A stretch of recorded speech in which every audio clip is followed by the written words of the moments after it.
ತಿಳ್ಕೊಳ್ಳಿ, ಜೀವನದಲ್ಲಿ ಯಾವುದು ವೇಸ್ಟ್ ಕ್ಷಣಗಳು ಅನ್ನೋದು ಇರಲಿಕ್ಕೆ ಸಾಧ್ಯವೇ ಇಲ್ಲ. ಬಂದಾಗೆ ಎದುರಿಸ್ಕೊಂಡು ಹೋಗ್ತಾ ಇರಬೇಕು. ಬರುತ್ತೆ, ಎಲ್ಲರ ಜೀವನದಲ್ಲೂ ಬರುತ್ತೆ. ಆದರೆ ನನ್ನೊಳಗಿನ ಅರಿವನ್ನು ನಾನು ಮೂಡಿಸ್ಕೊಳ್ಳೋ ತನಕ ನನಗೇನಾಗ್ತದೆ ಅನ್ನೋದನ್ನು ನಾನು ಅರ್ಥ ಮಾಡ್ಕೊಳ್ಳೋದು ಕಷ್ಟ ಇದೆ. ನನ್ನೊಳಗಿನ ಅರಿವನ್ನು ಮೂಡಿಸ್ಕೊಳ್ಳೋದು ಅಂದರೆ ಹಾಗಾದರೆ ಹೇಗೆ?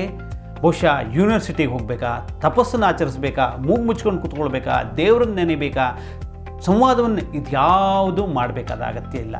ನಾನು ಬಂದದ್ದನ್ನು ಹೇಗಿದೆಯೋ ಹಾಗೆ ಹಸಿಯಾಗಿ ಸ್ವೀಕರಿಸ್ತಾ ಅದನ್ನು ಎಂಜಾಯ್ ಮಾಡೋದಕ್ಕೆ ಕಲ್ತ್ಕೊಳ್ಳೋದಿದೆಯಲ್ಲ, ದಟ್ ಈಸ್ ದ ಮೂಮೆಂಟ್. ನಾನೊಬ್ಬ ಬುದ್ಧ ಆಗೋದು ಅಂತಂದರೆ ತಪಸ್ಸು ಕೂತ್ಕೊಂಡು ಯಾವುದೋ ಮರದ ಕೆಳಗಡೆ ಜ್ಞಾನೋದಯವನ್ನು ತನ್ನಿಂತಾನೇ ಫಳೀರನ್ನೇ ಮಿಂಚಿನ ಹಾಗೆ ಉದ್ಭವಿಸ್ಕೊಳ್ಳೋದು ಅನ್ನೋದು ಅಲ್ಲವೇ ಅಲ್ಲ. ಬುದ್ಧ ಪ್ರತಿಯೊಬ್ಬನೊಳಗೆ ಇದ್ದೇ ಇರ್ತಾನೆ. ಅವನು ಎದ್ದು ಬರುವ ಕ್ಷಣ ಇದೆಯಲ್ಲ, ಅದಕ್ಕಾಗಿ ಕಾಯೋದಿದೆಯಲ್ಲ, ಅದು ಜೀವನದ ನಿಜವಾದ ತಪಸ್ಸು. ಹಸಿಯಾಗಿ ಬಂದಂಥ ಕ್ಷಣಗಳನ್ನು ಎತ್ಕೊಂಡು ಹೋಗೋದಿದೆಯಲ್ಲ, ಅದನ್ನು ಒಮ್ಮೆ ಎಂಜಾಯ್ ಮಾಡೋದನ್ನು ಕಲ್ತ್ಕೊಳ್ಳಿ. That would be the greatest moment of our life. Thank you very much.